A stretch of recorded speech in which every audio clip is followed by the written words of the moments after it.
Hey everyone, welcome to another exciting episode of the Scratch a Track podcast presented by the Dude and Grimm Show and co-produced by Mr. IVEST. I am the Dude. And I am Grimm. And today we are going to talk about the softest bullet ever shot.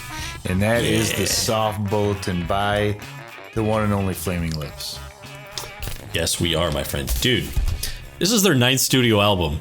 And this is like the one I feel like that I really actually broke through. Yeah. I mean, obviously, She Don't Use Jelly was a hit, but then after that, there were some tough times. I mean, obviously, Zurika, very ambitious, but didn't exactly catch on in the mainstream. True, but I think the interesting thing that has to be talked about here is that how they leveraged this and Zurika. And I've listened to Zurika. I think we even did the thing once with 4 CD players, if I'm not mistaken. I think you did it with Joe Baru, but yeah. Yeah, it could be too. But it's interesting, but I don't know. This is a cohesive gem of an album. Yeah, this is a complete album. But I like the fact they said, hey, listen, we have this really super crazy idea. And if you let us do that in the same budget, we'll actually make a real album too. Yeah. I mean, dude, if you're the record company, you're like, oh, okay, sure. We'll get 2 for 1. I mean, why wouldn't you want to do that? And at some point, super fans may want the other one. Exactly. I think I have it digitally. I don't know how you'd listen to that, but yeah, I don't know either. I mean, I guess that would be interesting. Yeah, I should check that out. So I would say I got into Yoshimi before I got into this one. And then I know you took a step back. You got into this one and started listening to it before I got into it. And I remember there was a time where you said that you actually liked this one better. Is that, 1, do I remember that correctly? 2, even if I do, is that still the case? I'm just going to say if this was a deposition, I would be using my constitutional right for the Fifth Amendment right now, because I don't remember saying that. I very well could have at one point, but man, it would really surprise me if I did. But I did like this album, and I think I was even a friend of ours, Leaf, was even bugging me about it before I got into Yoshimi. And it's weird to think that, when this album came out, granted, we would have still been in high school, but I mean, I had no visibility to this at all. Summer. Yeah. No visibility to it at all. And I'm sure I would have loved it, honestly. Yeah, I didn't either. And at least where we lived, I don't remember them playing like Race for the Prize or anything on the radio. Waiting for Superman or anything like that. Yeah, I just people don't remember were too busy that. getting into really good bands at that point, like Linkin Park, probably. Third Eye Blind and stuff like that. Beating the shit out of that stuff. So anyways, I had zero visibility to it and didn't hear about it until I got to college. And like you said, after Yoshimi. So it was kind of interesting going back. But then if you pan back from another power of 10, it's weird to think about where they had been going prior to this, and then to hear this and understand what that was. Yeah. And I got to be honest, man, I've tried to take some steps back and listen to those prior albums, and none of them really do it for me. They just don't. Like, there's some songs on Transmissions from a Satellite Heart that I do that are okay. Yeah. But it's just not, man, it's just nothing grabs me, man. It really, really doesn't, dude. And and I think it was funny because they said the whole time they had this rule that like the whole thing wasn't going to be guitar driven, because that was sort of just like they had this formulaic approach to songwriting and production and all this before, which I get. That was kind of just what was going on at the time. Yeah, well, it also, didn't help that Ronald Jones, who was their guitar player, quit the band, so that was, he leaves and is like, okay, what do we got? But then, dude, it's interesting. And we should definitely mention this. There's a phenomenal, you more than me are heavy critics of Pitchfork, their reviews and whatnot. But there's an absolute fantastic documentary that you can watch either on their channel, you can watch it on YouTube. And basically it's about 45 minutes about the recording of this album. It's produced amazingly, all interviews with the members of the band, with Dave Friedman, who produced the album. I mean, it's very in depth. Highly recommend it. It's one of my favorite documentaries. They also did one on the Lonesome Crowded West by Modest Mouse. Both really, really good documentaries, and both really great albums. And this is another one that got, for the most part, I would say some pretty good acclaim. Honestly, of all the big people who reviewed it, Rolling Stone only gave it 3 stars, which I think is kind of weird, but I bet they wouldn't give it 3 stars now. No. Yeah. Well, so one of the things said, you mentioned they went to, kind of not the guitar style, right? It wasn't going to be driven by that.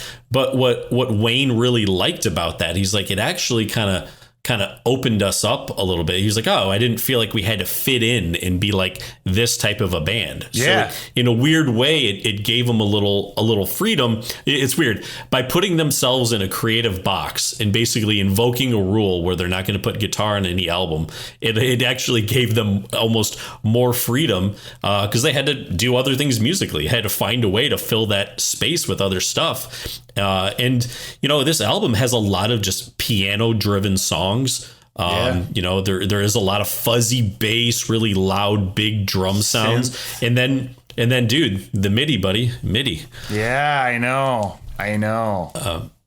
But even that, even that in the documentary, when Steven was talking about it, he's like, an orchestra is never perfectly in tune. So they like somehow detuned like their synths and stuff like that to. Well, it's most synths have like a fine tune knob on them. So you could like layer the same thing and detune it slightly. And that does give everything a nice kind of like, as long as it's not too much, like a really neat chorusy kind of effect that gives it, like he was saying. I mean, that was the perfect idea on how to get that sound without actually having to mess with an orchestra. Yeah. And so I think, musically, they were doing some just very interesting creative things. But also from a songwriting perspective, and we'll get into that, I think, a little more once we get into the tracks, they were just doing a lot more mature stuff. They were sort of, they were at a crossroads in their career.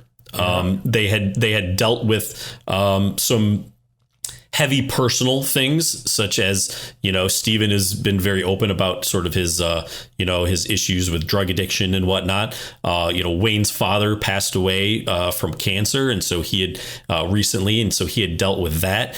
And they kind of took just a lot of that stuff and just threw it into this album. And, that is sometimes when people produce their best work, is kind of when, one, they have their backs against the wall, and two, when they've been going through some stressful and emotional things. I just think that it's just reflected so well in this album as a whole.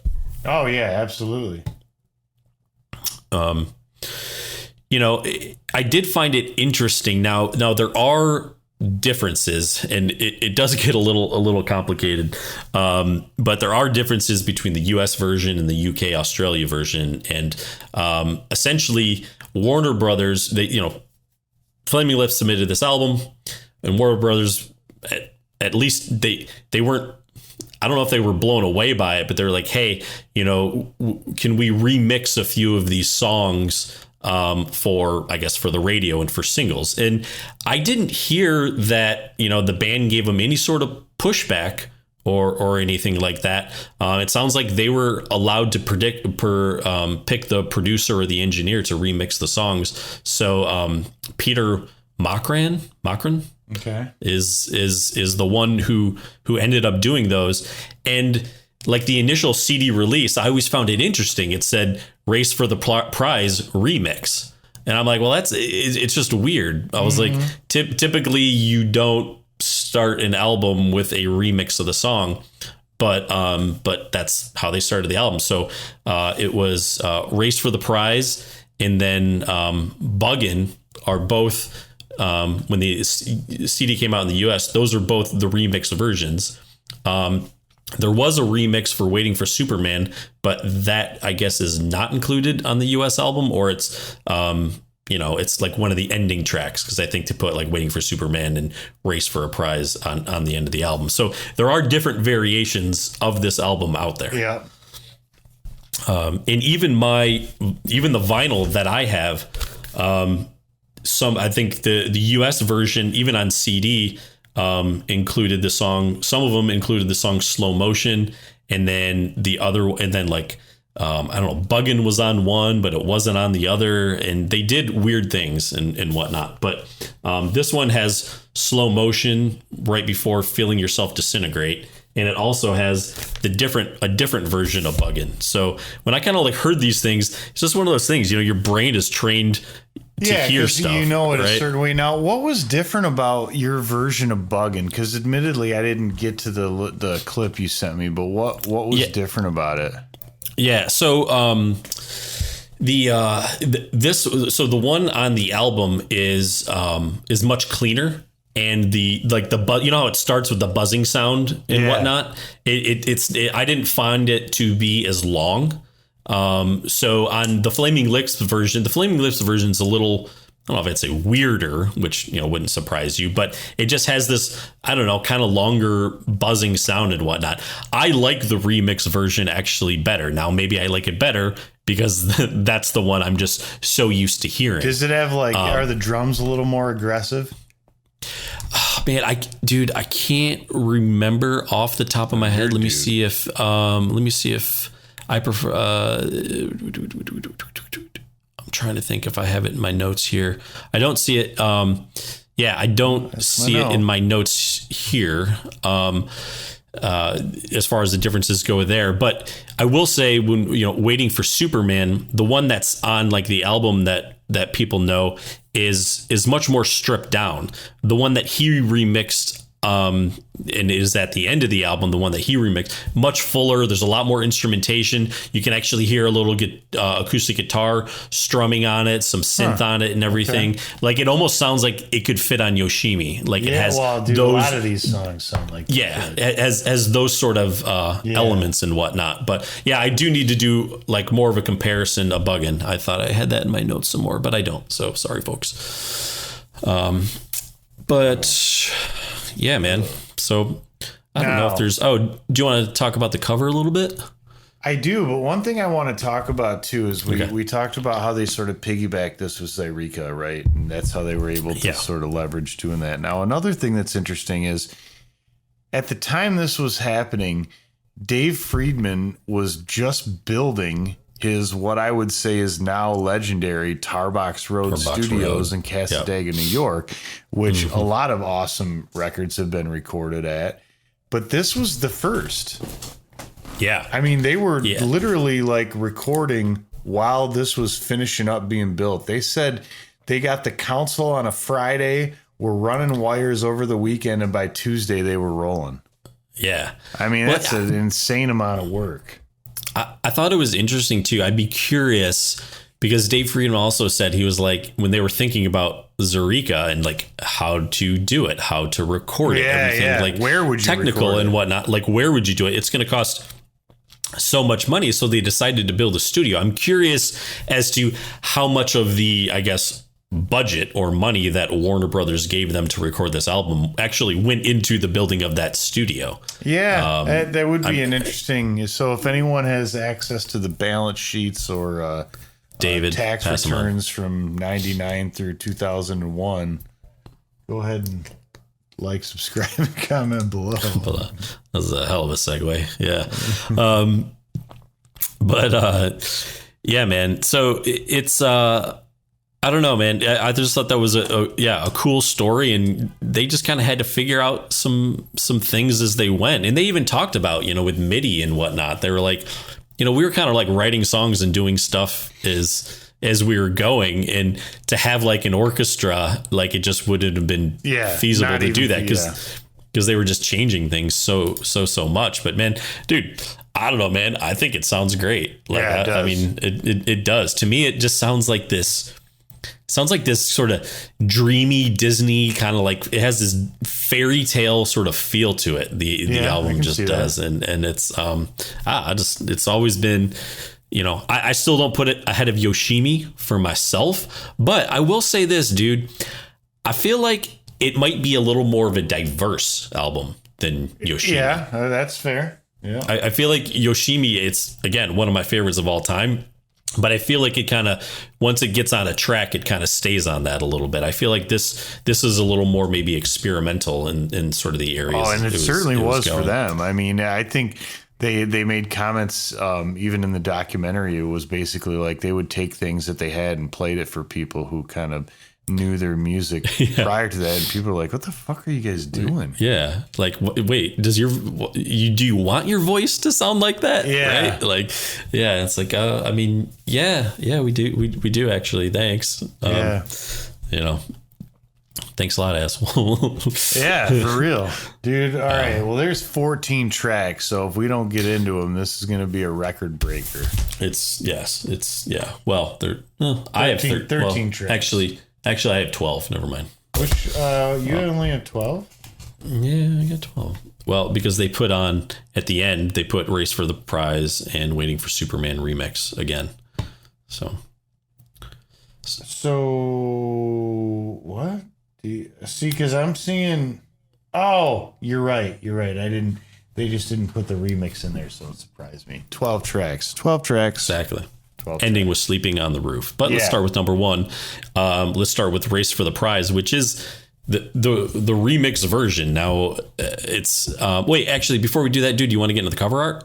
Yeah, cover art. Yeah. Okay, cover art. Sorry, we're going back. All right, Grimm, let's talk about the cover art. Yeah, I was sure for the longest time that was a picture of Jason Gorman on the front, but it's not. It's actually Neil Cassidy. Yes. Who used to drive the bus for all the merry pranksters and do lots of LSD. He was definitely a part of a lot of acid tests. Mm-hmm. But this picture was taken and it was used for a Life magazine article on LSD. The dangers of it. Yeah. The exploding threat of the mind drug that got out of control. LSD.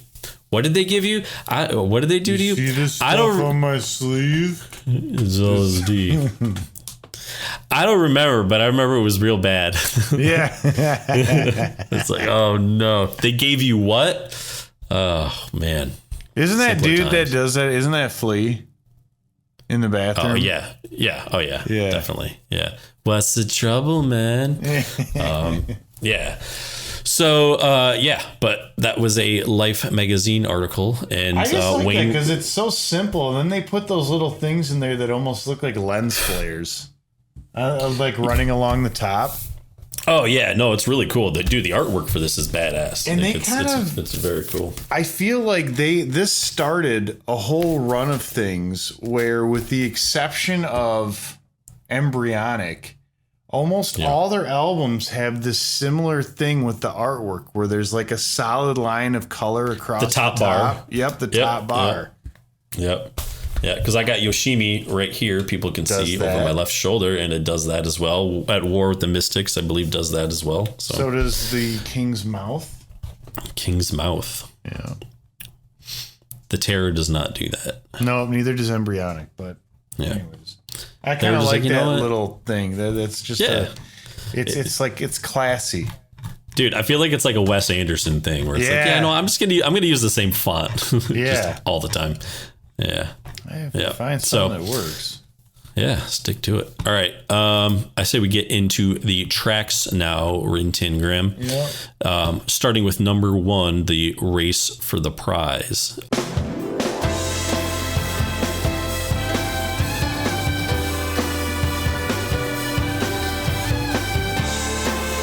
Original or Machrin remix? Well, the remix is the one that we've actually heard the most. I mean, it's the first track, and it's the one that was put on the US CD. So it's the one that we would have heard growing up. I believe now, though, if you listen to it or download it on streaming, it is the Flaming Lips original version.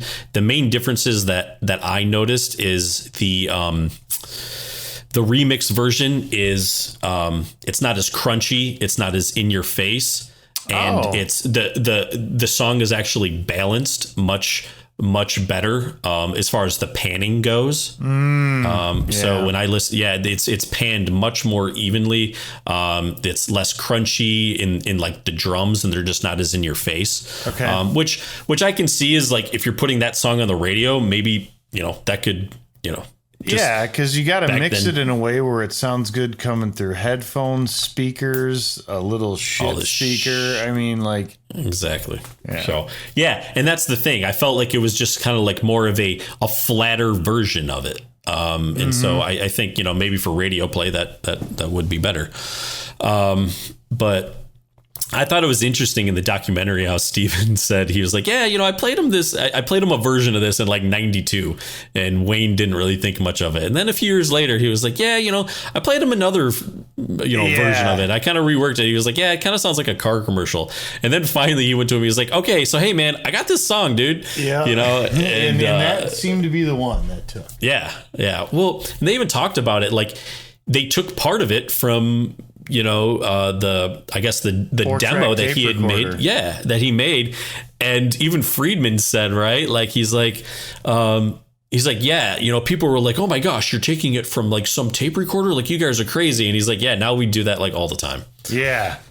Well, yeah. And you think, it does at face value sound kind of weird, because anyone who's ever had a 4-track tape recorder knows that, like, that would be great for making a home demo, but other than that, it basically sounds like shit.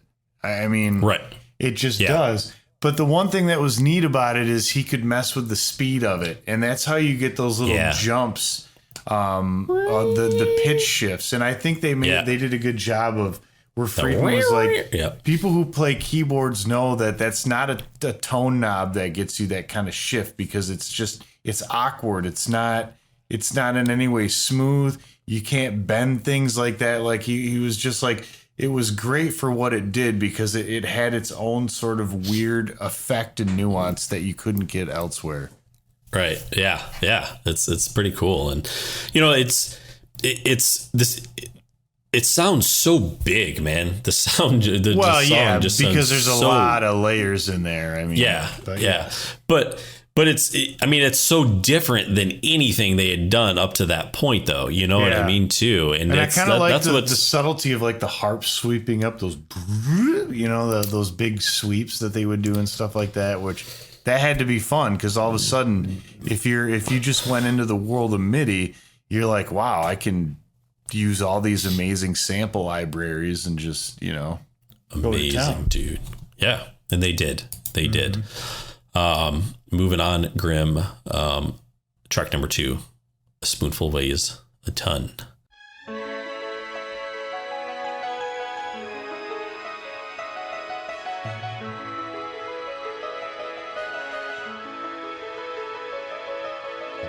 And though they were sad, they rescued everyone.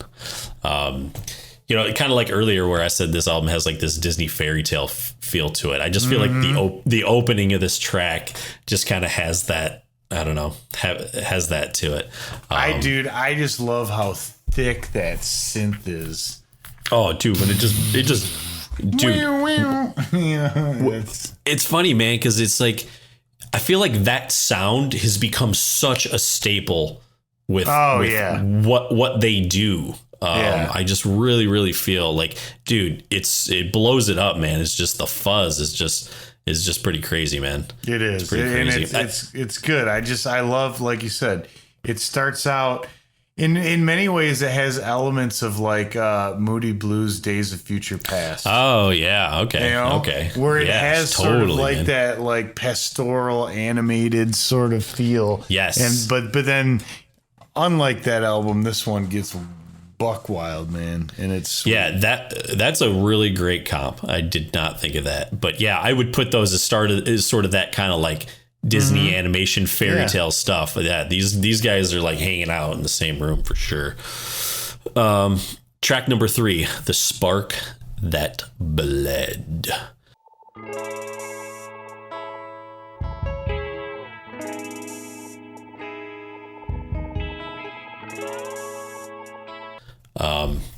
Yeah, like I said earlier, this album has, some of those big explosive parts, but then also has times where it gets very somber, right? There's a lot of peaks and valleys on this album, and I think this song, a lot of what have yous, but this song definitely has some soft, gentle parts and stuff, but they don't really go is crazy kind of when they do the transition. It gets kind of this kind of like funky, groovy kind of feel. Yeah.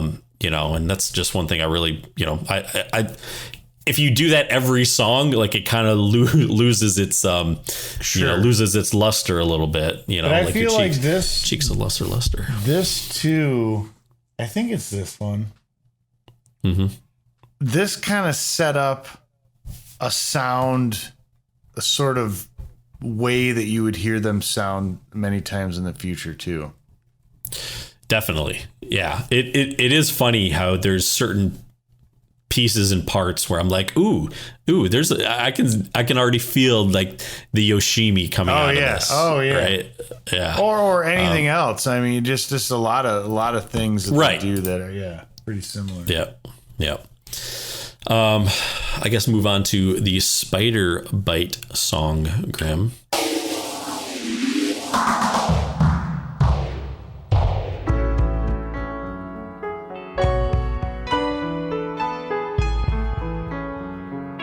Now, dude, this one was funny because I forgot the whole bit until watching the documentary that it wasn't actually a spider bite. It came on from intravenous drug use. Drugs. Yeah. That's kind of initially what he told people.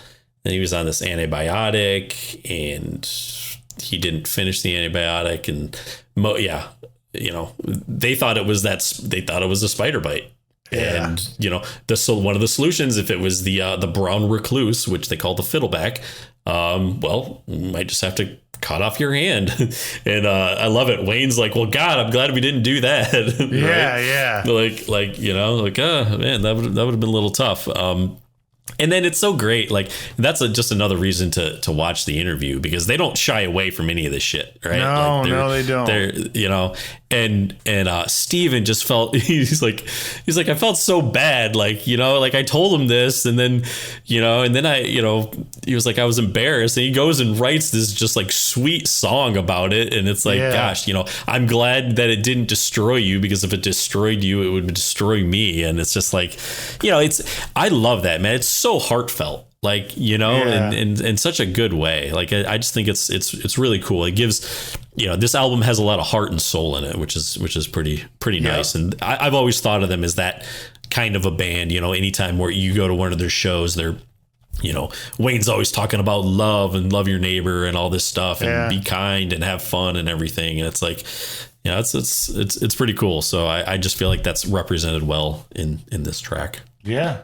And I thought it was cool too about how it wasn't even just that story. It was like this other story where Michael and his wife almost dying in a car accident. And it's interesting how they like stack these stories that are seemingly unrelated, but yep.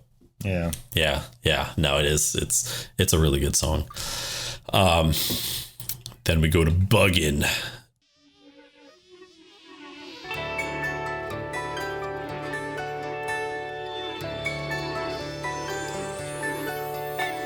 On the album, if I'm getting this 100% right, because it is a little confusing, on the album that we have known growing up, it does contain the remix.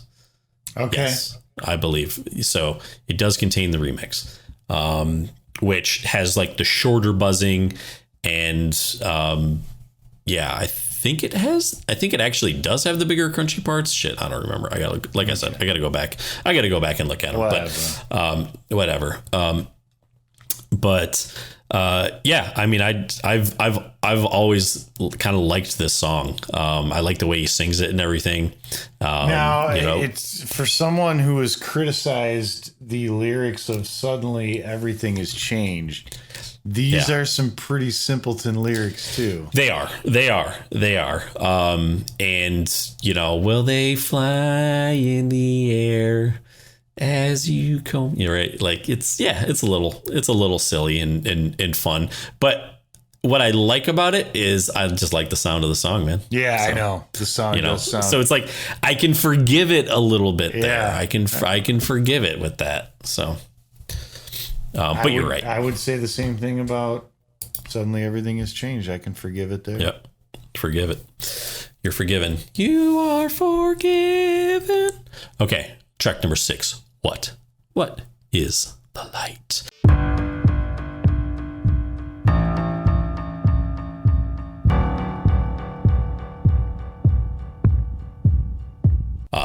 Dude, this might be, it's not my favorite, but it's pretty damn close, man. Exploring some space on this one. Dude, like the buildup in it just gets so big, man. Yeah. Like muy grande. Yeah. Right? Yeah, I'm a huge fan of it. It just when it punches in, he's like, looking into space. It surrounds you. Love is the place that you're drawn to. I've just, I don't know, man. I've loved it, and the orchestral feel that the song really has. They put it front and center. Like they kind of don't hide behind it. Like it's the MIDI is there. Like it is definitely there. But man, I'm good with it. I dig it. Mm-hmm. Well, because it doesn't sound cheap, man. To me, it doesn't. It doesn't. Yeah. Right. And maybe I'm just drinking the juice of like, well, it's a Flaming Lips and it's a great album, so it sounds great. But I don't think I am. I don't think I am. So well, those are easier sounds to try to fake with something like that than say like a saxophone. Yeah, I mean, is that what Radiohead did on Climbing Up the Walls? I don't know, because they definitely use some Mellotron on that. Okay. But Mellotron is not the same as MIDI. I don't know. They may have got actual strings. Yeah. Yeah. I can see that. I have to look. All right. Track number 7, Grimm, The Observer.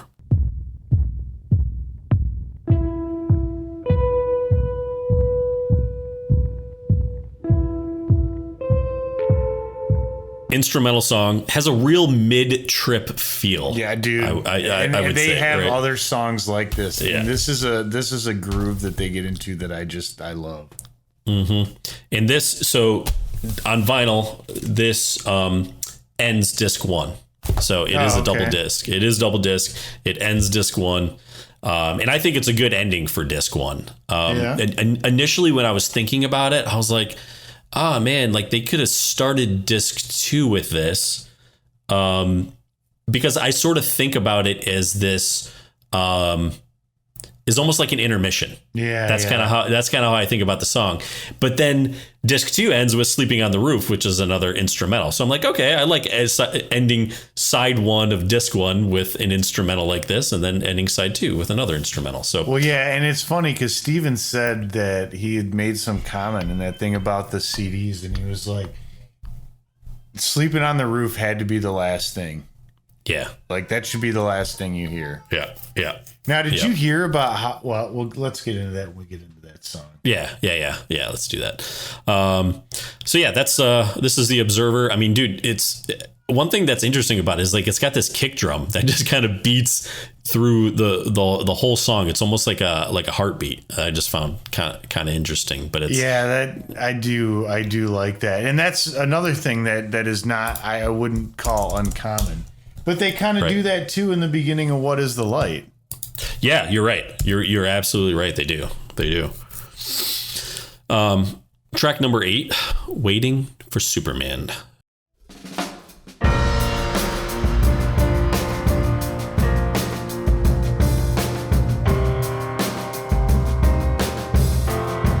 Probably one of the more, I mean, I would say, what would you say, this one and Race for the Prize are probably the most popular songs on this album. Oh, absolutely. I mean, I get why. I feel like this is the one that over time has even permeated as like more of the classic one from this album. Sure. Yeah. I mean, it just, dude, it has such a sad, somber, like sentimental feel to it. And dude, I'll be honest, man, the more I've listened to the remix, I very rarely say this because I'm not a huge fan of remixes. I'm just kind of like the song should be the song personally. But this one where I like it a little better is there's just a lot more going on the remix version. So the one on the album is a little more stripped down, and it's pretty much, it's pretty much piano and stuff for the most part. But yeah, I mean the lyrics in the song are inspired by Wayne's the passing of Wayne's dad, and Steven originally came up with it on the guitar. And then he transferred over the piano. And he said he changed keys too, which was interesting. Yeah. I actually have a version of this on an Iron and Wine album where Sam Beam just covers it acoustically. I saw him cover it live. Oh, you did? Oh, man. Yeah, he played a show with Calexico as his backing band, and one of the things that they did was cover this song. Is that at Frederick Meyer? It was. Yeah. Nice, dude. Nice. It was funny, dude, that Steven, I think he said, he was like, I was like so glad that, that Wayne like came up with lyrics and stuff that he was like, it wasn't about like a giraffe or a dinosaur or something. Man, he actually like came up with something like deep and heartfelt and everything. And it's like, man, it's like dude. This album's Do You Realize? I mean, it kind of is. Yeah, it kind of is. Absolutely. And it's, dude, like, I asked you a question. I didn't need you to reply. I mean, this is one of those things in life, man. There's some tough questions in life, and you kind of already know the answer, Those are called rhetorical questions. They certainly are. Certainly are. Well, Grimm, now we get to my favorite track of the album. No, just kidding. Track number 9. Also, just so you know, though, this is not my scratch. So... okay. Yeah. So track number 9, suddenly, and now, I mean, Grimm, suddenly everything has changed, right? Yeah. So.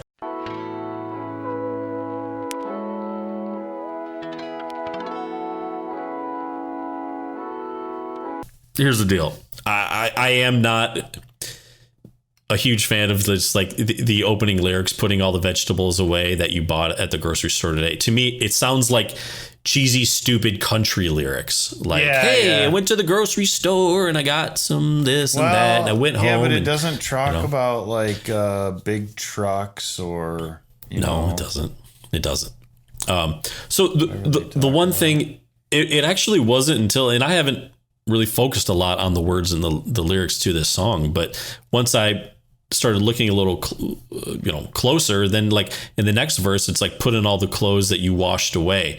And essentially what I kind of came to take from this is it's kind of like you're doing all these things that they're everyday tasks that you normally do, but suddenly something has changed and now it like hits you differently, right? Mm-hmm. And it's like this person isn't in your life anymore, or something has happened and you just think about things a little differently, and it just kind of comes out of nowhere and hits you. And that's sort of what I thought personally. But yeah, I couldn't agree more. Track number 10, Grimm. The Gash. One of my favorites.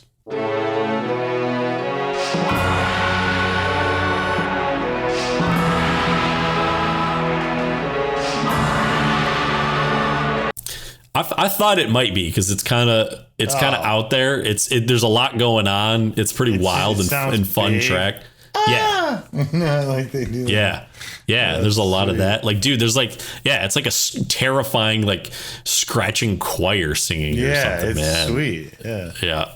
There's lots of layers. It lots sounds of like it's kind of a follow up to the Spiderbite. Like after that whole ordeal, then somebody like got that gash on their arm. Oh yeah, totally. Yeah, I could see that. I could definitely see that. Well, then Grimm, things I feel like change drastically on these last two tracks. And I kind of actually, I mean, we can talk about them separately, but I actually feel like these tracks, one, I mean, they go into each other, and they just go, so well into each other. I mean, but the opening, oh yeah.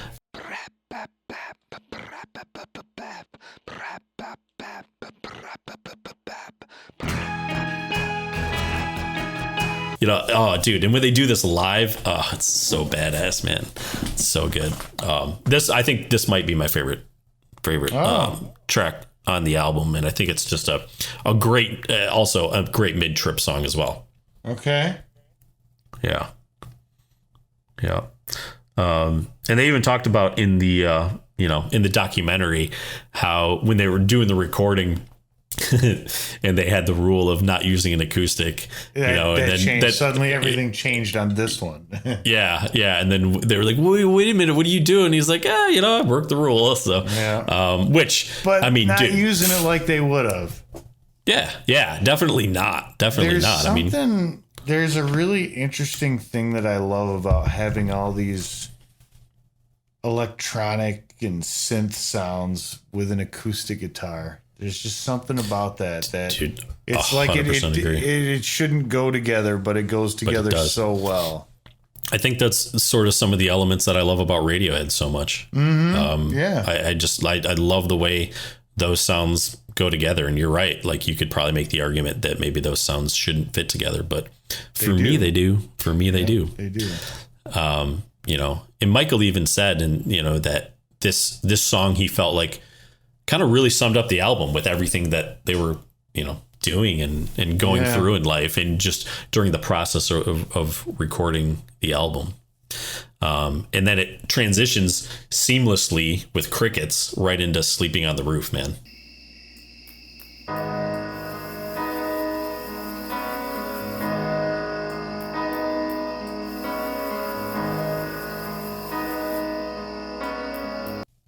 Now that one was cool because I like that they said where they were, I don't know, probably just somewhere eating or whatever. Yeah, it was like a coffee shop or and drew out staff paper on a napkin and just like put a bunch of random dots in there, and that became sort of the melody for Sleeping on the Roof. I just think that's really cool.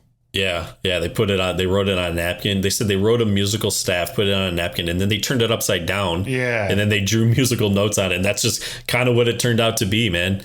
And they actually thought about putting it out as an EP, as like a 30 or 45 minute piece, like an ambient piece of music. Yeah, which is, dude. I'd listen to that. That'd be cool, man. Oh, I'm sure it'd be real cool. And then they even talk about it sort of like in the documentary, how like they recorded this piece and then they just like, they put it on and they all walked out into the woods and they were just like chilling out and just like laying in the hammocks and everything. Yeah, so, that is cool. So yeah, man, I'm a big fan of those ones. All right, Grimm. So I think we got to scratch this one. I think it's your turn. Yeah, I'm gonna scratch it with should I scratch it with a soft bullet or a hard bullet, or no bullets? Man, should I go Bands of Gypsies and no bullets? Yeah, probably do something like that. Yeah, it's not our style. So, so here's the thing, man. This was a tough one for me. And I like this song, and I actually like the remix of this song that they had done better than the original, and that's actually Buggin, man. All those bugs buzzing around your head. Oh, that's your scratch. Wow. Okay. Yeah, it's actually my scratch. I mean, you did make mention of, kind of the lyrics a little bit, and they are a little silly and whatnot. But for me, like, I could almost say it sort of doesn't fit with like the theme of the album, the subject matter of kind of the others. Like, it doesn't have, there's not like sadness to it. There's not like depth and raw emotion. I feel like a lot of the other songs, there's something personal that can be drawn out of it. It's a lot like Pearl Jam's Bugs. Exactly. Just like that. Yeah. What do you got, Grimm? Well, I'll be ready to be chastised for this one, and you can throw it out if you want, but I'm scratching Race for the Prize. Two scientists are racing for the good of all mankind. Both of them side by side. All right. I mean, I had a feeling you might. Now let's validate. Are you throwing it out there? I don't think I am. Okay. Because to be honest with you, I will be 100% up front. If we had gone to overtime, that was my backup. Oh. It really was. And I'll explain why, but I would like to hear your explanation first. It's just never been my favorite song. Like, if the album started at a spoonful weighs a ton, that would be kind of cool. Like, I don't know. There's just... Like, I like the thing with the tape and the speed and all that, but it just... Okay. I don't know. I like... And okay, so here you go. Lyrically, does it make sense with anything else on the album? Like, talking about two scientists racing for the good of... I don't know. All mankind. Yeah. So, a couple things. Side by side by side. Yeah. So, that's the thing. That's where I'll agree with you. It just like... that's for my reasoning for scratching Buggin.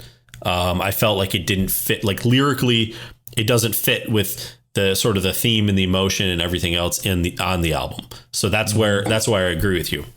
Where I disagree though is I would not want to start the album with The Spoonful Weighs a Ton. I